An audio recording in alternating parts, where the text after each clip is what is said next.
Bonjour, vous écoutez une intelligence biologique non artificielle qui va faire un exposé auquel ChatGPT n'a nullement contribué.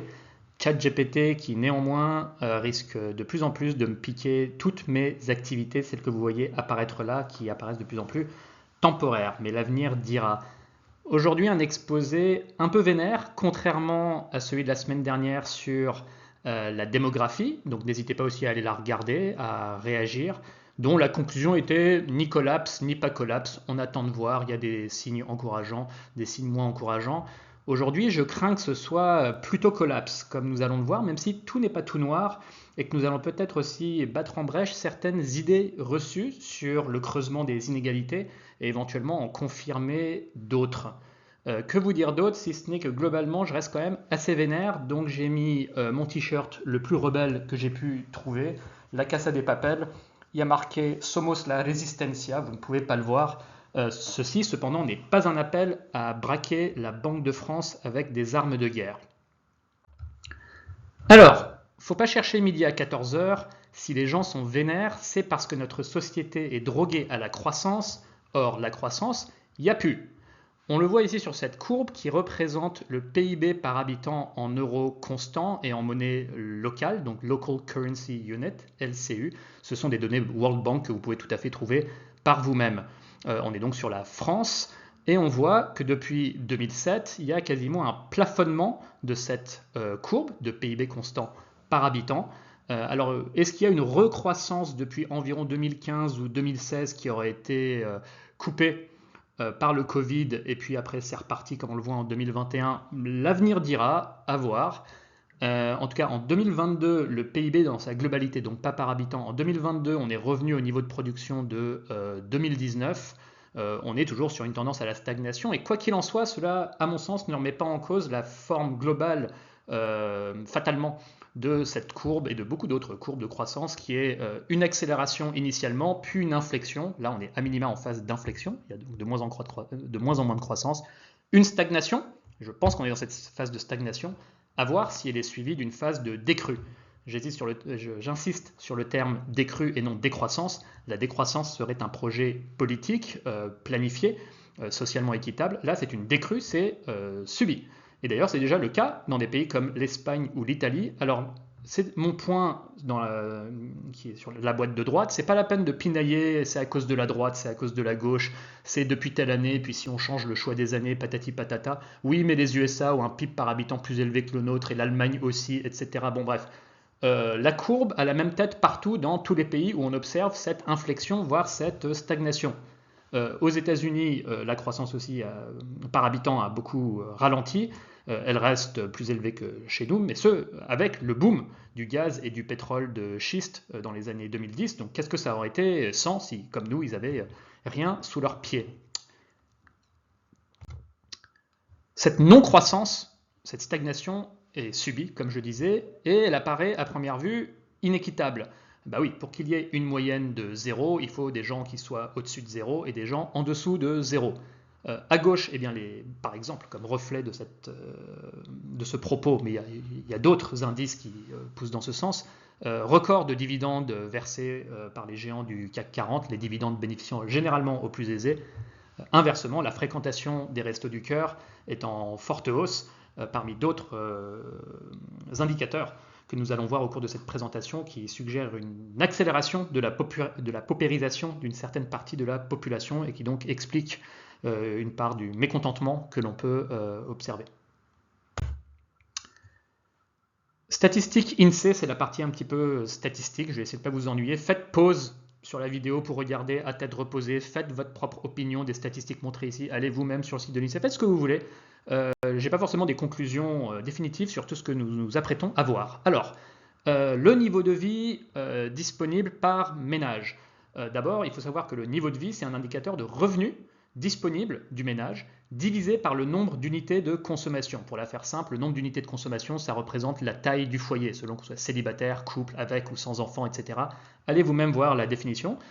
C'est un indicateur statistique, probablement imparfait, mais ça donne des indices parmi d'autres pour se faire une opinion. Et qu'est-ce qu'on voit là lorsqu'on regarde l'évolution de cet indicateur en euros constants, donc corrigé de l'inflation, par décile?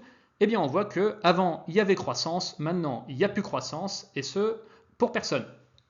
Le seul calcul que j'ai fait, c'est les deux colonnes qu'on voit à droite, évolution sur à peu près une douzaine d'années entre 96 et 2007, et la douzaine d'années qui suit entre 2007 et 2019. Ce ne sont pas des évolutions par an, c'est un bête calcul que j'ai fait sur les statistiques en dur qu'on voit là dans les colonnes 96, 2007, 2019. Vous pouvez vérifier le calcul, c'est extrêmement simple à faire. Et de toute façon, vous voyez à l'œil nu ce qui se passe, c'est-à-dire entre 96 et 2007, à peu près tout le monde fait de la croissance. Alors, le décile du haut, les 10% les plus riches, c'est-à-dire le 9e décile, plus que les autres. Ça apparaît comme beaucoup plus que les autres. Après, si on ramène en taux de croissance annuel, tout ça, ça devient des bien plus petits chiffres. Mais quand même, c'est là qu'on a vu peut-être des inégalités se creuser dans cette période-là, se creuser entre les 10% du haut et le reste. Et dans la période qui suit, 2007 à 2019, tout le monde est à peu près autour de zéro. Enfin, à nouveau, si on ramène la croissance sur cette période, donc par exemple plus 3% pour le 9e décile, si on ramène ça à une croissance annuelle, on est à peine à plus 0,2%, plus 0,3% par an, donc il n'y a quasiment rien du tout. Alors, il ne faut pas voir ça comme des positions figées, parce qu'on va dire, mais attendez, mon revenu continue d'augmenter, chaque année je suis augmenté. Oui, tout à fait. Alors, au cours d'une vie, par exemple, un jeune qui démarre une carrière, disons, entre le 5e et le 6e décile, 10 ans plus tard, avec des augmentations, il sera peut-être, je ne sais pas, entre le 7e et le 8e décile. Donc, chacun va bouger d'un décile à l'autre. Toujours est-il qu'on fait une photographie de la société ou des ménages une année donnée, une même photographie 12 années plus tard, et on obtient ce que l'on voit ici, c'est-à-dire la situation des niveaux de vie par décile, et qui n'a donc guère évolué depuis 2007. Et à nouveau, le PIB en 2022 est à peu près le même qu'en 2019 en absolu, donc par habitant ce sera encore plus bas, donc il n'y a plus de croissance. Là, je ne vais pas tout expliquer, ça indique que les inégalités se sont quand même plutôt peu creusées. Alors, regardez à tête reposée, faites pause si vous voulez ces différentes statistiques. Ça fait un focus sur les 0,1% et les 0,01% les plus aisés avec les niveaux de vie respectifs. La part de leurs revenus provenant du patrimoine à droite, donc elle est importante.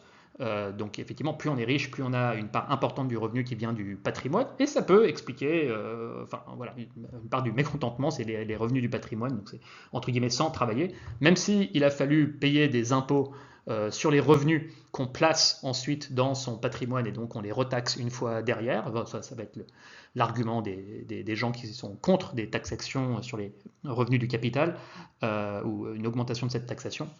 Je vous laisse en prendre connaissance en tout cas, et évidemment le reste de la population qui a une très faible, donc les 90% du bas, une très faible part de leur revenu qui provient du patrimoine et qui vivent surtout de leur travail. Ceci étant, si on regarde en bas, on ne voit pas forcément d'explication de l'explosion perçue ou réelle des inégalités. On peut regarder par exemple, à nouveau dans l'encadré rouge du tableau du bas, pour les 0,1% les plus aisés, ils déclaraient en 2004 1,7% du revenu national, donc la part du revenu national qu'ils déclaraient était de 1,7%. 14 ans plus tard, c'est 2,3%. Alors ça a augmenté, ils se sont entre guillemets attribué 0,6% supplémentaire, enfin de points de pourcentage supplémentaires du revenu national. C'est loin d'être négligeable, c'est une grosse augmentation. Cependant, ce n'est pas non plus l'explosion, enfin l'accaparement massif qu'on aurait pu éventuellement imaginer. Même si à nouveau, je ne veux pas minimiser cette tendance, j'aurais préféré que ça aille évidemment dans l'autre sens. On vient de voir les revenus, regardons côté patrimoine. Les inégalités de patrimoine, là, se sont davantage creusées que sur les revenus si on regarde par décile. Regardons le 9e décile où en 2010, entre 2010 et 2021, ces ménages ont accumulé en moyenne environ 200 000 euros de patrimoine supplémentaire sur 11 ans, donc à modérer. Sur 11 ans, 200 000 euros supplémentaires, donc environ 20 000 euros de plus par an. C'est à nouveau, c'est pas négligeable, je ne minimise pas. Surtout que dans le même temps, le patrimoine des déciles du bas a globalement, on va dire, pas progressé. Donc, si on prend entre les 2e et 3e déciles, passer de 10 000 euros à 17 000 euros, enfin voilà, ce n'est pas, la vie reste tout aussi difficile, le filet de sécurité tout aussi compliqué. Donc là, effectivement, on voit que pas tant sur une accumulation absolument scandaleuse du 9e décile, mais les déciles du bas dont le patrimoine demeure faible. Et nous y reviendrons, l'impôt sur la succession qui entre-temps aussi a diminué, la fiscalité sur les dons qui a diminué, voilà, faisant partie, je le dis sans honte, ou du moins j'en faisais partie de la bourgeoisie, est-ce que j'en fais toujours partie? J'en sais rien, mais en tout cas pour fréquenter ce milieu-là et moi-même à une époque avoir eu un revenu plus important qu'aujourd'hui, je peux témoigner que le système est encore assez avantageux pour les plus aisés, mais nous reviendrons là-dessus. On a vu côté revenus et patrimoine, et ça explique peut-être justifie une partie du mécontentement, mais sans non plus, sans non plus l'expliquer totalement. Mais par contre, côté dépenses, alors là, c'est une autre paire de manches avec une inflation qui frappe surtout les plus démunis. Et non, ce n'est pas qu'une perception, comme le disent certains, affirmation qui peut être reçue avec une certaine violence par ceux qui souffrent de cette inflation, notamment lorsqu'elle vient de gens pour qui c'est totalement indolore. Qu'est-ce qu'on voit à gauche? C'est la période allant jusqu'à 2016, où on voit que les prix de l'alimentation sont plutôt en ligne avec les chiffres modérés de l'inflation à l'époque. Par contre, côté énergie, une dépense qui pèse particulièrement sur le budget des ménages les plus modestes, et côté tabac, idem, l'inflation est plus forte que la moyenne, et on sait que ce sont des postes de consommation qui pèsent particulièrement. Ce qui est intéressant, au moins tout autant, mais peut-être qu'il y ait une vraie rupture de tendance, c'est ce qu'on voit à droite, avec toujours des chiffres INSEE, augmentation sur 12 mois glissants des prix de l'alimentation, où c'était plutôt gentillet, il y avait des pics au moment de, par exemple 2007, à une époque où la spéculation par exemple sur les denrées alimentaires était très forte, merci les traders, puis d'autres pics, mais ce qu'on voit là depuis 1 ou 2 ans, c'est clairement autre chose. Alors, qu'est-ce qui se passe et que disent les chiffres sur ces postes de dépenses depuis 3 ans qui pèsent particulièrement lourd dans les budgets des ménages particulièrement modestes? D'après l'INSEE, les prix de l'alimentation ont augmenté d'environ 20% entre 2019 et 2023, ou on va dire fin 2022, début 2023, bon, j'y reviendrai. Les prix de l'énergie, eux, ont augmenté d'environ 28% rien qu'en 2022 par rapport à 2021. Ça aurait été 54% s'il n'y avait pas eu le bouclier tarifaire. C'est pas fini. Récemment, en 2023, il vient se rajouter de nouvelles couches d'inflation assez brutales. Les prix de l'électricité, du gaz et de l'alimentation viennent encore d'augmenter d'environ 15%. Pour l'alimentation, ce n'est peut-être pas fini, même si on annonce une désinflation à partir de l'été, mais on verra bien parce qu'il y a quand même aussi des facteurs type énergie, climat, géopolitique qui risquent, dégradation des sols, etc., qui risquent de structurellement peser sur le prix de l'alimentation, aussi le prix de l'énergie. On verra bien. Ça commence, donc les sécheresses de l'an dernier ont pesé sur le prix de la viande et du lait, parce que c'était beaucoup plus difficile de nourrir les bovins. Sur la moutarde, par exemple, la canicule en Colombie-Britannique, qui produit, il me semble, 80% des graines de moutarde que l'on utilise en France pour produire la moutarde. Bref, ça explique en grande partie la pénurie de moutarde et la montée des prix, etc. etc. Donc on est qu'au début de l'histoire sur cette affaire de changement climatique. Bref, les prix ont énormément augmenté, ils viennent encore d'énormément augmenter. Sur cette même période, entre 2019 et 2023, de combien a augmenté le SMIC? D'environ 12%. Okay, le SMIC est un assez bon indicateur de l'évolution des revenus des ménages les plus modestes. C'est pas le seul. On pourrait prendre le RSA ou que sais-je. Bon, mais on pourrait aussi prendre ceux qui gagnent le SMIC plus 20%. Je n'ai pas la statistique, mais on peut aussi imaginer que ceux qui sont à peine au-dessus du SMIC n'ont pas forcément vu leurs revenus augmenter dans les mêmes proportions que les prix de l'énergie et de l'alimentation. Le système, et à nouveau je peux en témoigner pour partie, reste tout de même assez avantageux pour les plus riches, et cette situation semble un peu verrouillée car cette élite est mondialisée. Okay, donc c'est difficile d'aller lui courir après. Quand on dit que certains risquent de déplacer leur patrimoine ou leur argent ailleurs si on est trop taxé en France, c'est pas faux. On peut tout à fait critiquer ce comportement, mais c'est un fait. Alors, il y a une sécession des ultra riches, le boom du marché du luxe, qui fait une croissance bien supérieure à la moyenne de l'économie. L'action de LVMH explose et le patrimoine de son patron de même. Record de vente de jets privés, de yachts, de voitures de luxe, etc. Enfin voilà, peut-être que ça ne concerne que un très petit groupe, je ne sais pas, 0,01% de la population mondiale, et peut-être que ce n'est que symbolique, quoique ça commence à représenter de grosses masses aussi si on regarde l'argent placé dans les paradis fiscaux, enfin on commence à parler de montants importants, donc non, c'est peut-être pas que symbolique, et de toute façon l'aspect symbolique est important dans cette affaire aussi. On va y revenir d'ailleurs, lorsqu'on parlera de climat. Un autre phénomène qui a été l'argent magique des banques centrales tombé du ciel par centaines de milliards. Après tout ce temps, on nous a expliqué que non, il n'y a pas d'argent pour financer les hôpitaux, les écoles ou que sais-je, il faut baisser les budgets. Bon, bref, apparemment, il y avait cet argent-là, puisqu'on peut tout à fait le sortir pour tout à coup payer, subventionner par exemple de l'énergie dans l'urgence pour qu'on puisse faire le plein. Alors c'est très bien, mais bon, pendant tout ce temps, on aurait pu peut-être investir dans la transition énergétique plutôt que dans l'urgence subventionner des énergies fossiles pour que cet argent finisse dans les poches de dictatures qui ne nous veulent pas forcément du bien. Mais bref, je m'écarte du sujet. Cet argent magique n'a pas que bénéficié aux plus riches. Il y a eu des boucliers tarifaires, il y a eu pendant le Covid, voilà, à n'en pas douter, on a évité que des entreprises fassent faillite. Ceci dit, on a aussi vu cet argent magique alimenter des bulles financières dont profitent essentiellement les plus aisés, bourse, crypto-monnaie ou que sais-je. Troisième point, à nouveau, je vois à peu près le système, comment il fonctionne. Beaucoup de niches fiscales dont vous pouvez commencer à bénéficier. Bon, une connue, c'est loi Pinel, qui vous permet d'accumuler du patrimoine immobilier. Souvent, lorsque vous êtes dans ces classes sociales-là, vous en avez déjà du patrimoine immobilier. Lorsque vous êtes propriétaire de votre logement principal, vous n'avez plus de loyer, ce qui vous dégage des marges de manœuvre pour acheter un logement secondaire dans lequel vous allez investir, que vous allez louer et le loyer paie en grande partie le crédit que vous allez faire, et donc ce patrimoine se concentre dans de moins en moins de mains, et ainsi de suite, tandis que les non-propriétaires ou les plus démunis voient une grosse partie de leurs revenus partir dans leur loyer et ne sont pas en mesure d'accumuler du patrimoine. D'autres niches fiscales qui sont quand même assez avantageuses pour aller.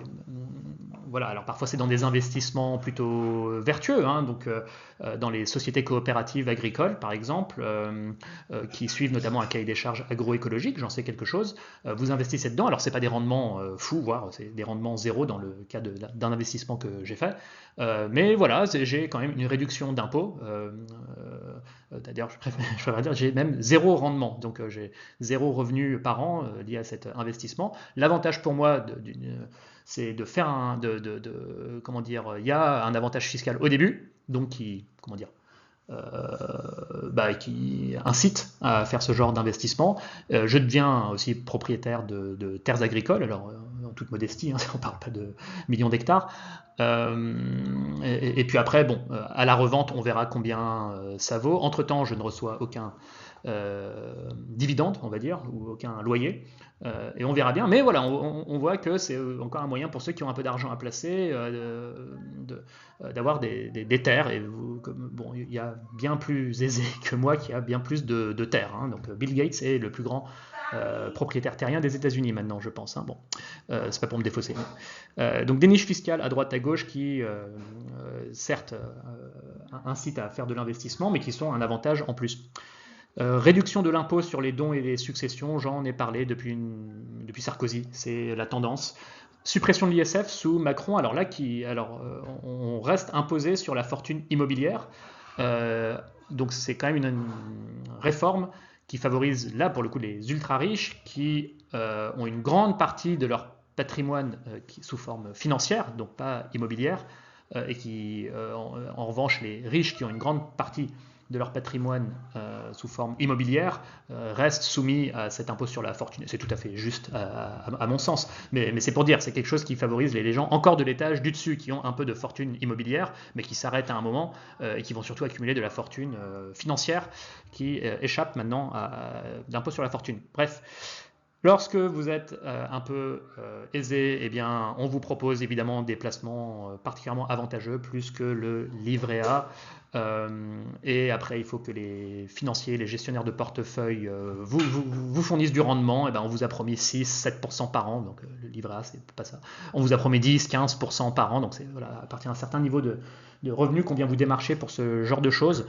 Et qu'on vient aussi vous démarcher, alors ça j'en suis moins témoin personnellement, pour des montages complexes, plus ou moins légaux, qui échappent à l'impôt. Vous aurez des témoignages, par exemple, de patrons de PME sur LinkedIn dont la PME commence à marcher. Donc bon, bravo à eux, ils sont entrepreneurs, ils ont pris des risques, ça commence à marcher. Et ils témoignent que leur PME, à peine elle commence à décoller, qu'ils sont démarchés par des boîtes de fiscalistes de montages fiscaux pour leur proposer de payer zéro impôt sur les sociétés et zéro impôt sur beaucoup d'autres choses en délocalisant à Dubaï ou je ne sais quoi. Fièrement, ils viennent dire sur LinkedIn qu'ils ont refusé ce démarchage, qu'ils ont dit que c'est une honte, qu'ils veulent payer des impôts pour leur pays auquel ils sont attachés. Mais bon, là, on voit les plus vertueux. On peut imaginer que d'autres soient plus séduits par l'appât du gain. Je m'arrête là pour ce témoignage. En tout cas, voilà, j'ai voulu sortir de cette course-là en réduisant notamment mon revenu. Et voilà, au bout d'un moment, ça suffit quand même. Bim bam boum. Oui, un point important. La récompense est objectivement déconnectée de l'effort, de l'utilité sociale et aussi de la pénibilité au travail. Alors certes, tout le monde va dire je travaille dur, les banquiers d'affaires travaillent dur, les consultants travaillent dur, les fiscalistes travaillent dur, ils travaillent jusqu'à 22h, jusqu'à 23h, etc. N'empêche qu'en termes de pénibilité, voilà, c'est quand même un peu une autre paire de manches par rapport au genre de profession qu'on voit à droite. La liste de gauche, je l'ai constituée en allant un petit peu sur Internet, des espèces de listings des métiers les mieux payés en France. Enfin, voilà, j'ai fait cette petite synthèse-là. Et à droite, j'ai envie de dire, j'ai construit cette liste intuitivement, elle n'est pas exhaustive, mais on peut voir tous ces métiers qui sont des gens qui les pratiquent. J'ai d'ailleurs une communauté très éclectique, hein, de toutes sortes de gens de toutes classes sociales qui me suivent. Je ne dis pas que c'est représentatif de la population française, mais il y a un petit peu de tout, donc voilà, des gens, différentes réalités. Beaucoup vont être au courant de ce qui figure là à droite, notamment des connexions sur Facebook que j'ai, avec qui on parle de ce genre de choses. Ceux sur LinkedIn, en moyenne, peut-être moins, mais peut-être. Bon, peu importe. Peu importe, ce sont des métiers, des professions essentielles, souvent pénibles, des rémunérations souvent ingrates. Et on peut imaginer. Et donc, ce sont, voilà, à droite, on va dire, de l'ordre de 1000, 2000 euros par mois, et à gauche, de l'ordre de 4000, 5000, 10 000, 15 000 par mois, selon les cas. Bon, voilà. Hein.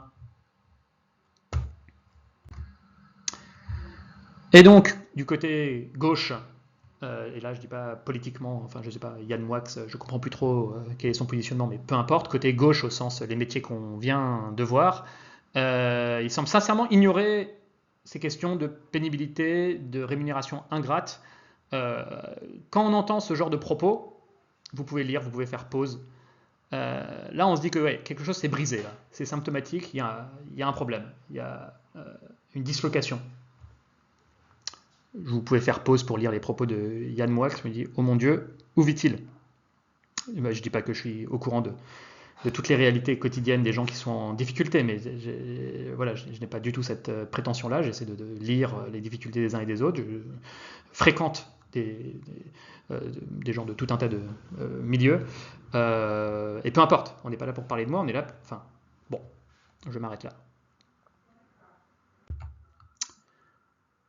Voilà, il y a des problématiques de classe, il y a des problématiques territoriales. Je conseille de lire ce livre, La France périphérique, comment on a sacrifié les classes populaires, avec, alors certes, peut-être une photographie un peu simplifiée, mais l'auteur le sait bien qu'il y a des territoires hors métropole qui sont riches et d'autres moins riches, que toutes les populations qui vivent en métropole ne sont pas riches. Mais d'ailleurs, c'est pas tout son propos de dire que les populations de métropole sont riches. Je conseille de lire son livre. Moi, ça date un petit peu ma lecture, mais je me rappelle que ça avait marqué à l'époque. J'ai dû le lire en 2016 ou 2015. Bon, intéressant comme livre. Bon, depuis, Christophe Guy est un peu parti dans un délire anti-bourgeois, pas forcément, mais bon, après, on peut comprendre sa colère. Après, c'est devenu un petit peu haineux, c'est dommage. Je pense qu'il faut plutôt appeler voilà, au dialogue. Alors que là, ça s'apparente parfois à l'incitation à la haine, mais peu importe. Enfin, depuis ce livre en 2014, on peut quand même dire que la situation de dialogue entre métropole et territoire périphérique s'est aggravée, que les inégalités ne se sont pas arrangées. Passons côté environnement, parce que voilà, il y a maintenant les injonctions à la sobriété, les injonctions à... Enfin, et c'est très bien, je suis pour la sobriété, mais c'est difficile de demander aux 90% du bas de faire grand-chose lorsque les 0,1% du haut ou 0,01%, j'en sais rien, reculent, c'est-à-dire aggravent leur empreinte. Et voilà un autre verrouillage, je parlais du verrouillage de l'élite mondialisée, là c'est un verrouillage social. Tant qu'il perdurera, on sera bloqué. Je vous mets un lien vers un article de Ouest France qui relate de manière assez factuelle tout un tas de dérogations, d'amendements de la réglementation européenne pour que les yachts, les jets, les voitures de luxe soient exemptes de la réglementation sur les gaz à effet de serre. Tiens donc, les lobbies ont bien fait leur boulot, comme le dit l'article. Je vous mets le lien. Allez, on poursuit encore avec quelques chiffres sur les inégalités en termes d'émissions de CO2. Alors là, c'est à échelle mondiale, c'est moins criant en termes d'inégalités à l'échelle de la France. D'ailleurs, une grande partie des Français fait partie du top, on va dire 20% mondial. Pas du top 10% mondial qu'on voit là, mais du top 20%, on va dire une bonne majorité de Français. Qu'est-ce qu'on voit là? C'est que, par exemple, les 10% du haut, les 10% les plus riches à échelle mondiale sont responsables de près d'une moitié des émissions, et le 1% du haut, si on prend juste le 1% du haut, 17%, c'est quand même assez disproportionné, et les 50% du bas émettent 12% des émissions de gaz à effet de serre. Donc là aussi, tant que les 1% du haut ne bougent pas, ça va être compliqué de faire bouger le reste. Et c'est pas juste qu'ils ne bougent pas, c'est qu'ils augmentent plus que tous les autres leur empreinte. Ce n'est plus qu'un problème nord-sud, les occidentaux contre le reste du monde ou que sais-je, mais c'est vraiment un problème mondial avec, on va dire, une classe, une élite mondiale. Et là, à nouveau, ce n'est pas un propos gauchiste, éco-marxiste, il n'y a pas besoin d'être de ces idéologies-là pour le constater. J'essaie de faire une analyse du système, de relater des faits et les verrouillages. C'est plus systémique, hein, j'en sais rien. Bon. Ce qu'on voit sur ce graphique, à nouveau, je vous mets le lien de l'AIE, c'est que dans les personnes tout à droite, il y a un petit peu toutes les régions. Il y a les États-Unis, ça c'est le décile du haut des États-Unis, tout à droite en orange. Puis viennent les déciles du haut de l'Europe, de la Chine. Donc voilà, c'est ça qui compose le gros de l'empreinte CO2 mondiale. Allez sur le site de l'AIE, jouez avec les données, faites ce que vous voulez. Ah oui, donc ce que j'ai oublié de dire, c'est qu'on analyse beaucoup les émissions de gaz à effet de serre par pays, et c'est pertinent comme analyse. Donc oui, parce que les pays ont une politique énergétique en leur sein, donc la politique énergétique de la France, celle de l'Europe aussi, la politique énergétique de la Chine, la politique énergétique des États-Unis, tout ça. Donc et puis les modes de vie aussi propres à différents pays, les infrastructures propres à certains pays. Donc analyser le mix énergétique et les émissions de CO2 à l'échelle de pays et dire les États-Unis pèsent tant, l'Europe pèse tant, la Chine pèse tant, c'est pertinent. Ce serait pertinent aussi de faire l'analyse par classe, parce qu'à nouveau, on vient de le voir dans le slide précédent, il y a quand même aussi un sujet sur les 1% et sur les 10% du haut et comment tout cela évolue. Donc il faut, à mon avis, mixer les deux approches, celle par pays, celle par classe sociale. Bon, là aussi, sur la France, alors les inégalités sont moins criantes qu'à échelle mondiale. Voilà, il y a quand même les 10% les plus modestes des Français ont quand même des avantages que n'ont pas les 10% les plus... Enfin, l'Africain moyen. Donc que ce soit en services publics, logement, transport, etc. Enfin, voilà, quand même, sans bien sûr minimiser leurs difficultés, on ne parle pas des mêmes. Bon. Les inégalités sont moins frappantes entre les 10% du bas et les 10% du haut. On est de l'ordre d'un facteur 2,5. Ça reste quand même important et ça s'explique par un petit peu tout. Le transport, avion, voiture, le logement, l'achat de biens et de services, même un peu l'alimentation. L'alimentation des 10% du haut, mine de rien, c'est la barre orange, significativement plus émissive que l'alimentation des déciles du bas. Où va-t-on avec tout ça? Je suis pas là pour dire des choses qui minent le moral à nouveau. Bon, alors je vais avoir peut-être une partie des gens qui m'écoutent qui votent pour le Rassemblement national. Je ne pense pas être représentatif de la France là-dessus, mais bon, on peut dialoguer en bonne intelligence. Mais pour moi, c'est plutôt une mauvaise nouvelle que le Rassemblement national, quoi qu'il se passe, donc là, en ce moment avec la contestation sur les retraites, elle en est bénéficiaire, beaucoup de difficultés sociales. Et puis voilà, c'est une force politique qui sait parler aux classes populaires, qui est proche de leurs préoccupations aussi. Et il faut respecter aussi le choix démocratique du vote. Je vais quand même le déplorer. Ça semble être effectivement au programme du collapse qu'on est en train alors à définir collapse, mais à voir, mais peut-être une façon de parler, qu'on est en train de dessiner ici, donc la dislocation sociétale continue, dont l'arrivée au pouvoir de l'extrême droite semble être tôt ou tard au programme, et je le déplore. Cependant, à quoi ça va mener? Donc je ne suis pas là à nouveau pour soit démoraliser, soit miner le moral, c'est pour dessiner un scénario possible qui est effectivement peut-être 2027 ou 2032, au train où voient les choses, que le Rassemblement national prenne le pouvoir. C'est une possibilité qu'il faut sérieusement envisager. Qu'est-ce que ça va réellement changer? Est-ce que ça va changer quelque chose à la loi des rendements décroissants? Est-ce que ça va changer quelque chose à beaucoup de phénomènes que je vous ai exposés depuis le début? Le plafonnement de la croissance, la sécession des élites, pas sûr d'ailleurs, enfin bon, dans les mots, le Rassemblement national dit certaines choses, mais au final ils ont l'air de bien s'entendre avec quelqu'un comme Bolloré. Bon bref, est-ce que vraiment ils vont se dresser contre les élites? Que peuvent-ils faire à l'échelle française alors que c'est une problématique mondiale? Je ne veux pas être fataliste en disant ça, mais en essayant d'être réaliste. Que vont-ils changer à la question des limites planétaires? Donc c'est pour ça qu'en haut à droite, je mets l'équipe qui a contribué au rapport au Club de Rome, dont Denis et Donella Meadows, jeunes à l'époque. Donc là, je crois que c'est une photographie de 1972. J'ai beaucoup parlé du rapport Meadows, la question des limites planétaires et du dépassement de ces limites planétaires. Ça ne va pas changer grand-chose le fait d'avoir tel ou tel parti au pouvoir là-dessus. Donc la croissance infinie dans un monde fini, quel que soit le parti au pouvoir, c'est une donnée. En bas, au milieu, monsieur Joseph Tainter, qui a étendu la notion de loi de rendement décroissant aux questions de complexité pour essayer d'expliquer les phénomènes d'effondrement qui ont eu lieu à travers l'histoire, en disant que la complexité, au sens sociopolitique, au sens de l'organisation sociétale. Donc les sociétés se complexifient afin de résoudre des problèmes, pour résoudre des problèmes de santé, pour résoudre des problèmes d'agriculture, pour résoudre des problèmes militaires. On se complexifie, on ajoute de la complexité à la société. Or cette complexité a un coût. Et au début, l'investissement dans la complexité a des coûts faibles pour un rendement élevé. Et avec le temps, les coûts augmentent et le rendement diminue. Donc ça amène à une conclusion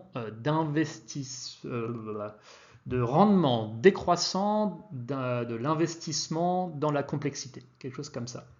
J'ai reçu récemment M. Joseph Tainter sur mon podcast Plan B, j'ai eu le grand honneur de le recevoir 35 ans après la publication de son livre L'effondrement des sociétés complexes.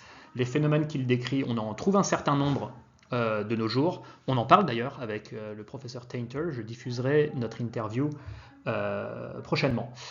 Et puis en bas à droite, un beau gosse, ingénieur, je ne parle pas de moi, mais je parle de monsieur en haut à gauche de moi qui suis en bas à droite. Bon, Jean-Marc Jancovici qui vulgarise assez bien les questions de limites planétaires depuis une vingtaine d'années en France. On va dire c'est la figure emblématique sur les sujets climat, énergie. Il commence à communiquer sur les sujets d'eau, à faire aussi sa veille sur un sujet sur lequel il n'a pas tant communiqué depuis une vingtaine d'années, mais tout comme moi d'ailleurs, j'avais négligé ce sujet. On va dire la figure qui incarne cette question des limites planétaires et de fin de la croissance auxquelles les divers partis politiques de gauche, de droite ou d'extrême droite n'ont pas pu grand-chose et ne pourront pas forcément grand-chose. Donc il faut arrêter de se mettre la tête dans le sable là-dessus. Je précise que je suis très dévoué depuis une vingtaine d'années et sensible au message de Jean-Marc Jancovici, même si on a des différences de point de vue sur la question des énergies renouvelables, mais ça, c'est un autre sujet.